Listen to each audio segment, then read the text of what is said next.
नमस्ते, Vande Mataram. Revolution India channel नए भारत की आवाज़ पर आप सबका हार्दिक स्वागत, अभिनंदन। दर्शकों, जैसा कि हर बार मैं एक वायदा करता हूं, किसी ना किसी ऐसी खास शख्स से मुलाकात कराऊंगा और आज के हमारे खास मेहमान चौधरी कुलबीर सिंह मलिक जी, आप में पूर्व में मंत्री रहे हरियाणा सरकार, पूर्व में डिप्टी स्पीकर के पद को सुशोभित किया है। चौधरी साहब, आपका रिवॉल्यूशन इंडिया चैनल पर हार्दिक स्वागत, अभिनंदन। आपका भी स्वागत, धन्यवाद बहुत बहुत। आप पधारे तो आपका स्वागत है जी। चौधरी साहब जी। हम आपकी वो यात्रा जानना चाह रहे हैं, किस प्रकार से आप गांव ग्रामीण परिवेश से निकलकर एक एडवोकेट बने। पहले ऐसे गांव के ऐसे बच्चे जो एडवोकेट बने और फिर आपने विधायक बने, फिर मंत्री पद और फिर डिप्टी स्पीकर। थोड़ी उस यात्रा को बताते चलें, हो सकता है आपकी उस यात्रा से कोई ना कोई युवा प्रेरणा लेकर शायद जीवन में कुछ अच्छा कर पाए। जी चौधरी साहब। 2 बच्चे बैठे थे अभी जी, उनको भी मैं कह रहा था जी, मैं ये देखो मेरे कॉमनवेल्थ कंट्रीज में जी, जो थी कॉन्फ्रेंस हुई थी लंदन में, जी, वहाँ पे रानी के साथ बैठे हुए हैं। जी, तुम भी कुछ न कुछ बनो, बड़े आदमी बनो। जी। तो यही बात कह रहे हो ताकि प्रेरणा मिले। जी, जी। बचपन में मुझे मास्टर कहते थे, मास्टर जी। कि तुम कुछ बनोगे। अच्छा। मुझे अजीब सी बात लगती थी जी, क्योंकि मैं देहात से था और हम ये समझते थे कि ये तो जो है ना एमएलए के बच्चे या डिप्टी स्पीकर के या एसपी के और क्या नाम है डिप्टी कमिश्नर के, जी, मतलब ऑफिसर के ही बच्चे पढ़ते हैं। जी, हमने नहीं पता था कि एक छोटे से गांव में और स्कूल में पढ़ता था। गांव में 6 का स्कूल था, जी, 6 क्लास तक का। जी, जी। तो वहाँ पढ़ते थे। तो उसके बाद मैं जुलाना गया। जी, जुलाना हम पैदल जाते थे, वाह। उस टाइम सड़क नहीं थी। जी, जी। पैदल जाते थे और ट्रेन में आ जाते थे, या ट्रेन में चले जाते तो पैदल आते थे। जी, जी, जी। यानी 15 किलोमीटर पैदल जाना और पैदल आना। हाँ, मुझे बड़ा अजीब सा लगता है। जी। अब मेरे बच्चों को पड़ोस को वो बस छोड़ के जाती है, जी, जी, बस लाती है जी। और मैं तो पैदल जाया करता। फिर माता पिता से कहा, भाई मुझे साइकिल दिवा दो। जी। एक छोटा सा साइकिल, छोटे साइज का। जी, उन्होंने मेरे को दिलाया क्योंकि मैं छोटा था ना। जी, तो 10वीं तक तो वहाँ करी मैंने। जी, उसके बाद जो था मैं रोहतक गया, फिर वहाँ 2 साल रह गए। फिर मैं हिसार गया। जी। हिसार दान कॉलेज में, डीएन कॉलेज। डीएन कॉलेज, जी। वहाँ पे 1 साल पढ़ा।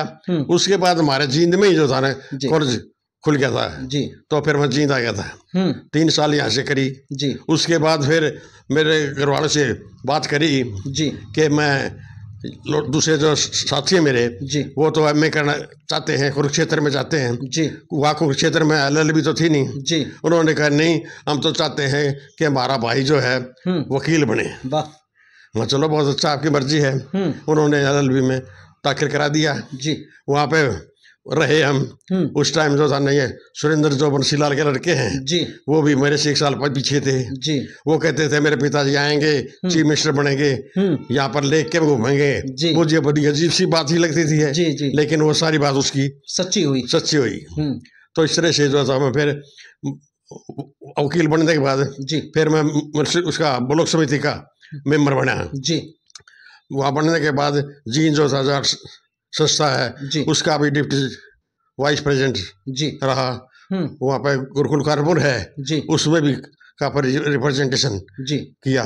जी। तो इस तरह से जो था बड़ा अच्छा जीवन रहा और परमात्मा की बड़ी कृपा रही कि भगत फूल सिंह जो यूनिवर्सिटी कानपुर की, जी, वो हमारे घर आते थे।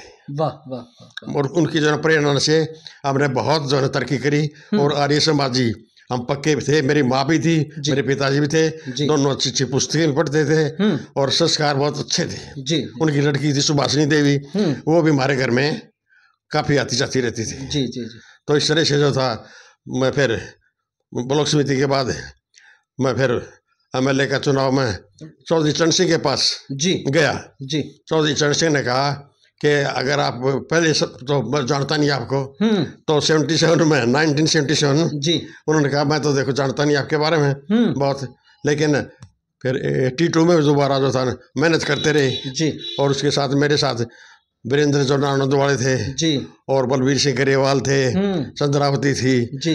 इस तरह से जो थे हीरानदारी थे जी, भीम सिंह दैया थे जी। तो हम इकट्ठे जो था थे और हमें आशीर्वाद मिला चौधरी चरण सिंह का। जी। और चौधरी चरण सिंह जोलाना में आए, उनके साथ एक मुसलमान एमपी भी आया हुआ था। जी। तो उस वक्त मैं कहा कि मेरा जो है ना, मेरा तो बोटी बोटी भी कर देना शरीर की, तो भी जिंदाबाद चौधरी चरण सिंह जिंदाबाद मेरे मुंह से निकलेगा। ये किसने कहे शब्द? मैंने कहे ना। वाह वाह वाह वाह। मैंने कहा ना जी। चौधरी चरण सिंह कहने लगे ना, आके जो है ना, मैंने कुलवीर सिंह को टिकट दी है, अगर ये ठीक हो, अच्छा बंदा हो तो उसको बना देना, अगर गंदा हो तो इसको हरा देना। मैंने कहा मेरी तो बोटी बोटी भी कर दो ना, तो भी चौधरी चरण सिंह जिंदाबाद के नारे लगेंगे। जी जी। तो उनकी प्रेरणा से मुझे ये विधानसभा में पहुंचा जी। वहां फिर अपोजिशन में जी SYL का मुद्दा आ गया जी। उसमें चौधरी चरण सिंह ने कहा कि सब इस्तीफे दो। अच्छा। और मैं हमसे चुनाव चौधरी देवलाल आप लड़ो। तो उसमें मैं जो था, हमने इस्तीफे दे दिए जी। और 3.5 साल के करीब विधानसभा की तरफ मुंह नहीं करे हमने, किसी मीटिंग में कोई और में या भत्ता वगैरह कुछ भी नहीं। तो इस तरह से चले। उसके बाद फिर अगली बार जो था वो देवीलाल का पता है होगा आपने, 90 में पहले 85 बने थे जी। फिर एक और बढ़ा दिया था, 86 हो गए थे, 86 हो गए थे जी। तो 86 के बाद वहाँ पर फिर मेरे को डिप्टी स्पीकर बना दिया जी। पढ़ा लिखा था, LLB करके थे जी, इसलिए बढ़ा दिया। तो बढ़ाने के बाद 2-3 साल रहा मैं जी। उसके बाद फिर मेरे को पशुपालन का महकमा दिया और मैं मंत्री बना जी। तो इस तरह से ये मेरा जो जीवन है इस तरह से चलता रहा जी। चौधरी साहब, आपने बताया कि बतौर डिप्टी स्पीकर आपने काम किया। किस प्रकार की जिम्मेवारियां रहती हैं डिप्टी स्पीकर के कंधों पर? क्या क्या उनका कर्तव्यों का निर्वहन करना होता है? सदन की कार्रवाई को कैसे चलाना होता है? क्योंकि अभी नए नए अपने कल ही जींद विधायक जो डॉक्टर कृष्णलाल मिड्डा को भी दोबारा से डिप्टी स्पीकर, शायद आप ही पहले जींद जिले के पहले डिप्टी स्पीकर बने थे और आपके बाद दूसरे डॉक्टर कृष्ण मिड्डा को एज ए डिप्टी स्पीकर मनोनीत किया गया और आज वो जींद में है। तो हम जानना चाह रहे हैं बतौर डिप्टी स्पीकर क्या क्या वो कर्तव्य है, उन कर्तव्यों का निर्वहन करना पड़ता है? पहले तो मैं ये कहना चाहूंगा कि हमारे जींद जिले से जो डिप्टी स्पीकर बनाया है जी मिड्डा साहब को, मुझे बड़ी खुशी हुई, अच्छा लगा कि वही मेरा दफ्तर और वही उसका दफ्तर। क्या बात? उसका भतीजा यहाँ पर दिल्ली हॉस्पिटल में है जी। मैंने उसको कहा भाई मुबारक हो। नहीं बोले, मैं गया था आपके उसमें चैम्बर में, वहाँ पे देखा था आपका फोटो, आपका नाम भी देखा था। मैं चलो अच्छा है, वो वही तुम्हारा हो गया ही। बिल्कुल, कोठी भी मिलेगी, कार भी मिलेगी और गनमैन भी मिलेंगे, सारी सहूलियत जो एक कैबिनेट मंत्री की होती है जी, जी, वो आपको मिलेंगी, आपके चाचा को मिलेंगी जी जी।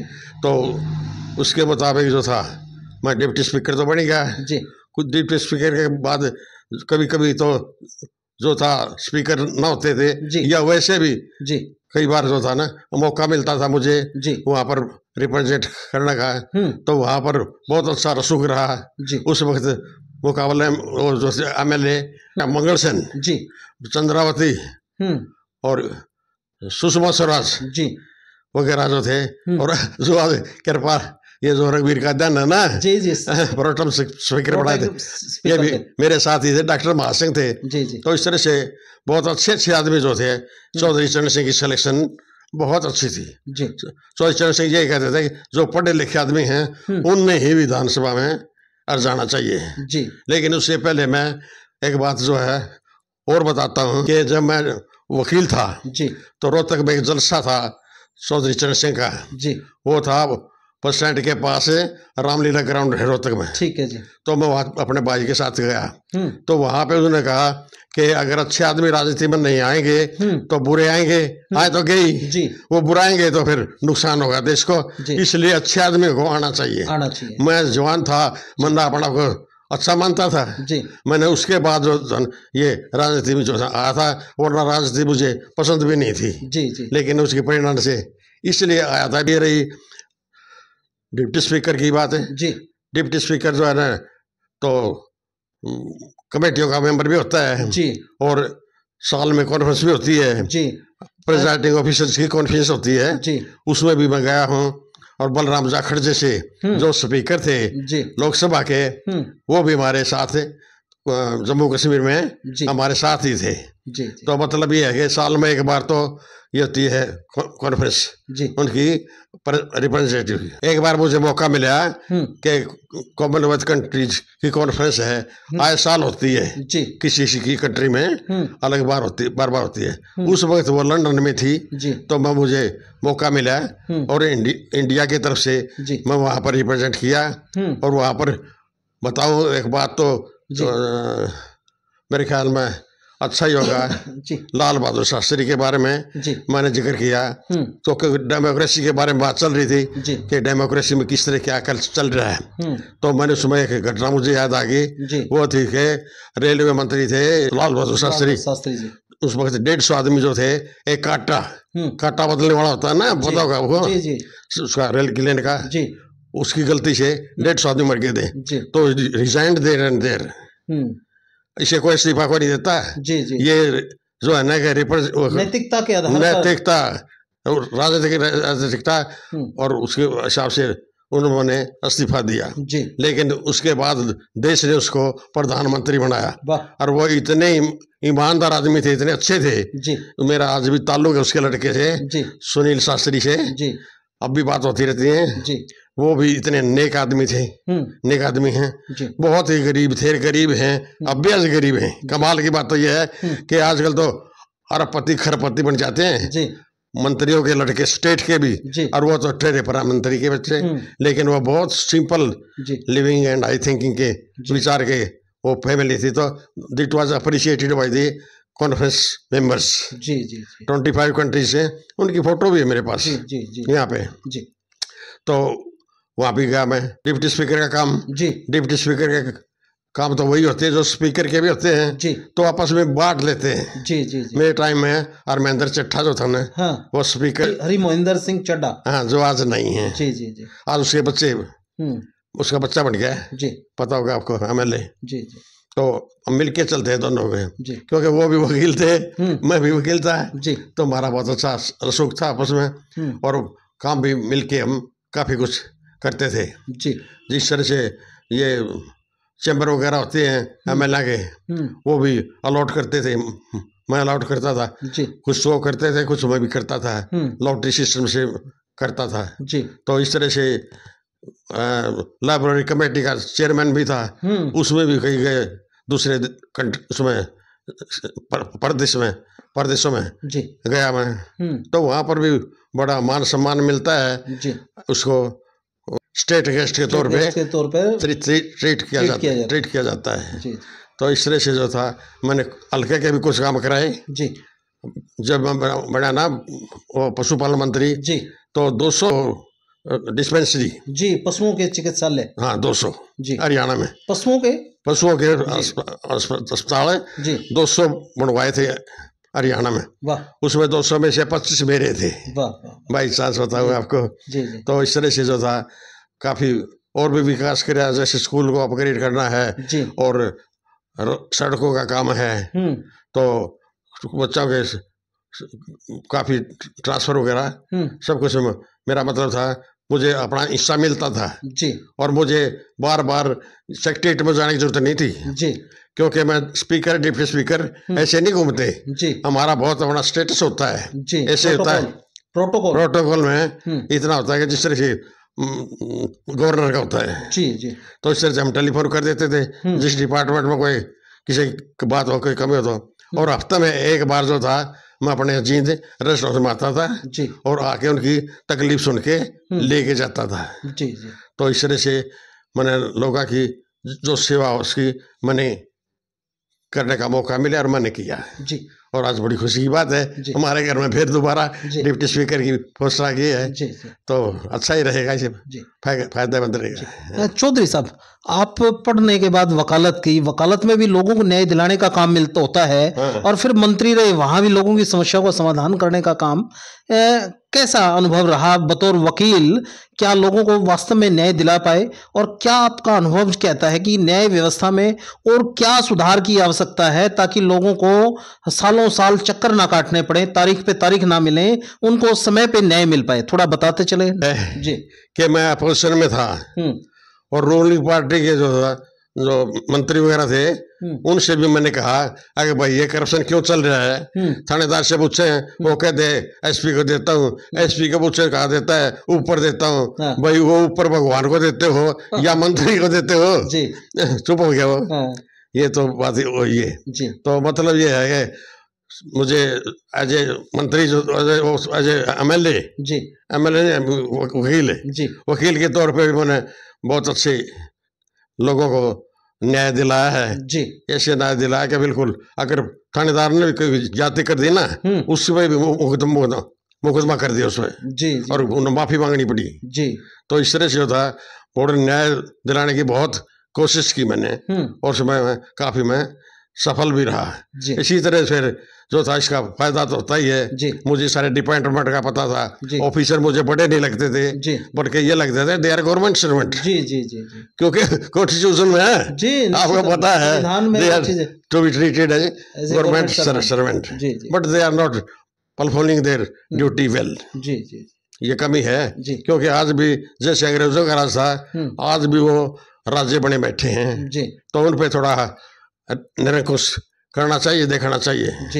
तो रेस्ट हाउस में बुला के मैंने एसपी वगैरह को मैंने डॉक्टर समझाया उनको बहुत सी बातों के और न्याय दिलाने के लिए काफ़ी कोशिश की। बस मैं वकील होने के नाते मैं इसलिए कामयाब रहा कि मुझे अपनी ड्यूटी का राइट एंड ड्यूटी का पता था मुझे।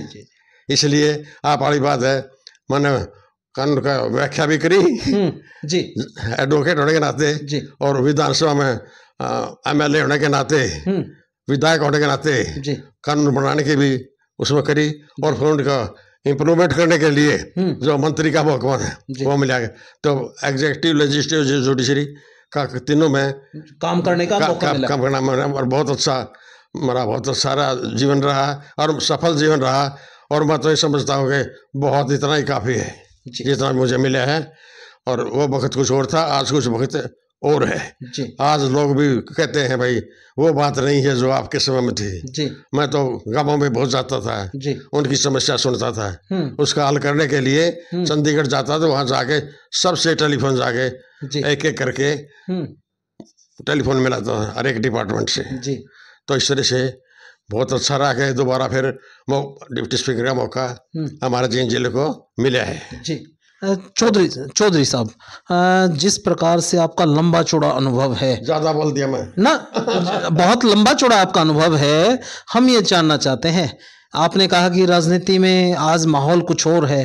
राजनीति शब्द के मायने क्या है, राजनीति है क्या, इसको थोड़ा बताते चले ताकि कोई युवा इसमें भी कोई करियर बना सकता है अपना या नहीं। राजनीति जो है ना वैसे बहुत अच्छी चीज है लेकिन इसको लोगों ने बिगाड़ कर दिया है। किसने किया? ये किया जो ऊपर के जो है, जैसे टिकट देने का मामला है टिकट में हेरा फेरी होती है, अपने को टिकट देते हैं। अब भी बात चल रही है वहाँ के महाराष्ट्र की कि अपने को दे रही है। तो उस आज भी कितने 8 के नाम अखबार मारे हैं जो इसका बाप था, किसी का दादा था, किसी की माँ थी। इस तरह से अपने घर वालों को देते हैं जो कि नहीं होनी चाहिए। जिन आदमी ने वर्क किया, काम किया है, लोगों की समस्या को पहुंचाया हमारे तक, उनको ही मौका मिलना चाहिए। दूसरा ये है कि हमारे टाइम में काफी जो है ना जात पात कम हुई थी।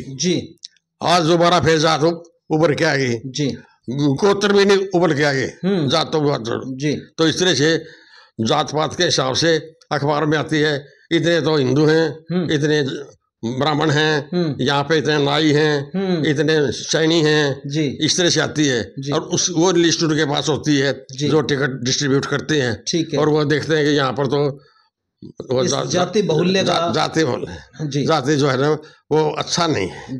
हाँ, तो इसलिए योग्य आदमी को लाना चाहिए, योग्य को ही लाना चाहिए। जाति पाति की बात में नहीं जाना चाहिए क्योंकि इसके लिए महात्मा गांधी ने बहुत काम किया है। उसने गरीबों को उठाया। हम उनसे घृणा करेंगे तो वो कहाँ जाएंगे? वो भी भगवान के पुत्र हैं।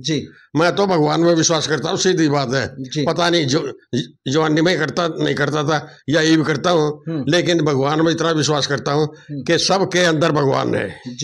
हर एक आदमी के कोई भी हो, चाहे कोई हड़बा रहा है और चाहे सड़क बना रहा है जी और चाहे कोई मंत्री बन रहा है, जी तो सबको जो है ना आदमी को आदमी समझना चाहिए। भगवान के पुत्र समझ के वो हमारे भाई हैं, जी हम भी भगवान के पुत्र हैं और वो भी भगवान के पुत्र हैं। जी तो इसलिए उनकी सेवा करना हमारा राजनीतिकों का धर्म है।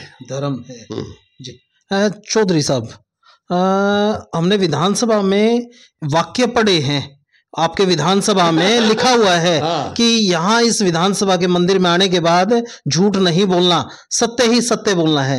वो क्या वो वाक्य है, थोड़ा बताते चले, और कितना वहाँ जो विधायक मंत्री कितना उस वाक्य को इम्प्लीमेंट कर पाते हैं, उसको धारण कर पाते हैं, कितना उसको इम्प्लीमेंट कर पाते हैं, बताते चले। ये तो हमें कहना पड़ेगा कि वहाँ पर जो समस्या होती हैं वो तो रखते हैं जी। मैंने विषय भी नहीं सोचा, अगर मैं स्पीकर डिप्टी स्पीकर बन गया तो इनको बोलना नहीं हमने, लेकिन फिर मुझे पता लगा मेरा तो राइट है ये, I can speak as an MLA and put the problems of the public before the Vidhan Sabha.